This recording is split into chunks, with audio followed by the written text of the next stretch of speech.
नमस्कार, मी सविता. नाद ब्रह्म किचनमध्ये तुमचं पुन्हा एकदा मनापासून स्वागत आहे. खमंग, मऊ आणि तोंडात टाकताच विरघळणारी खांडवी म्हणजे सुरळीची वडी कोणाला आवडत नाही. ती जर घरच्या घरी अगदी सोप्या पद्धतीने तयार करता येत असेल तर बात काही औरच असते.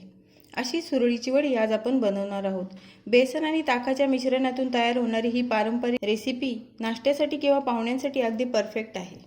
आजच्या व्हिडिओमध्ये आपण परफेक्ट प्रमाणासह सोप्या टिप्स वापरून ही सुरळीची वडी अगदी परफेक्ट बनवू शकतो. सुरळीची वडी बनवण्यासाठी मी इथे 1 वाटी बेसन घेतलेले, 1 वाटी दही आणि हे हिरवी मिरची, लसूण याचं बारीक वाटून मी एक पेस्ट करून घेतलेली आहे. आता आपण एक मोठं बाउल घेऊया.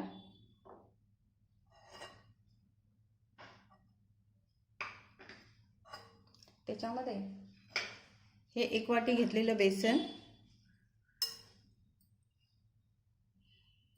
हा हिरव्या मिरचीचा ठेचा,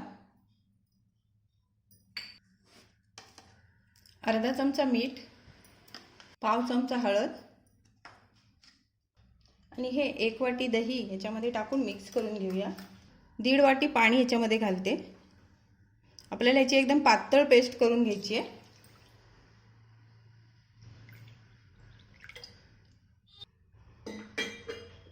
हे छान आता एकदम मिक्स करून घ्यायचे. आपल्याला एकदम पातळ अशी पेस्ट ह्याची तयार झाली पाहिजे.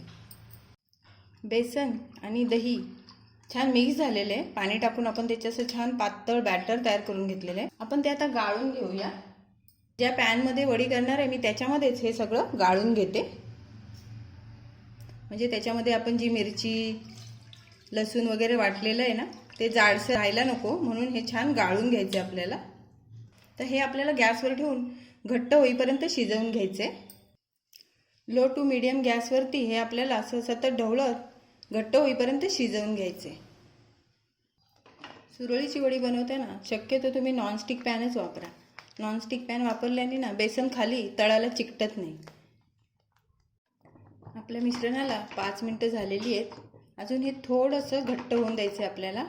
हे बघा, अजून थोडंसं घट्ट झालं पाहिजे. हे आपल्याला टोटल 7 मिनिटं झालेली आहेत आणि आपलं बेसन छान परफेक्ट शिजलेलं आहे.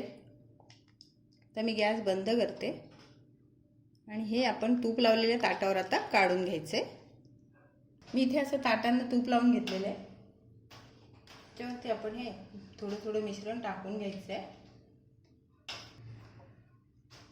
आणि इथे एका वाटीला मी तूप लावून घेतलेलं आहे. त्या वाटीने मी हे सगळं पसरून घेते. पातळ पसरून घ्यायचं आपल्याला.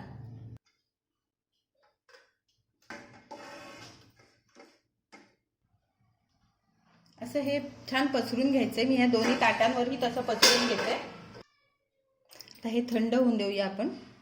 हे थंड झाल्यावर मी कट करून तुम्हाला दाखवते. आपण ताटावर पसरवलेलं बेसन छान आपलं सुकलेलं आहे. आता आपण त्याच्या वड्या करून घेऊया.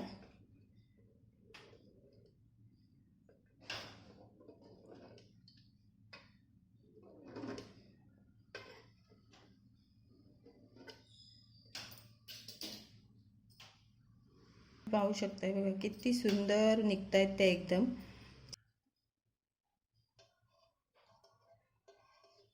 बघा किती परफेक्ट झालेली आपली सुरळीची वडी. पीठ छान शिजवून घेतलं ना की वडी खूप सुंदर निघते. कुठे चिकटत नाही, काय नाही, एकदम मस्त झाल्यात वड्या. पाहू शकता तुम्ही. हे बघा आतून पण किती सुंदर एकदम छान झालेले आहेत. आता मी सर्व वड्या काढून घेते आणि तुम्हाला दाखवते. आपल्या छान अशा सुरळीच्या वड्या तयार झालेल्या आहेत. त्याच्यासाठी आपण आता एक खमंग फोडणी करून घेऊया. थोडीशी राई, कढीपत्ता, हिरवी मिरची, लाल मिरची, थोडेसे तीळ. ही खमंग फोडणी आपण आता याच्यावरती घालून घेऊया.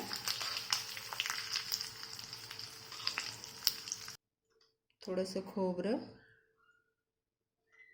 आणि कोथिंबीर. परफेक्ट अशी सुरळीची वडी तयार झालेली आहे. तुम्हाला माझी रेसिपी कशी वाटली ते जरूर सांगा आणि व्हिडिओ आवडले असल्यास व्हिडिओला लाईक, शेअर आणि सबस्क्राईब करा. धन्यवाद.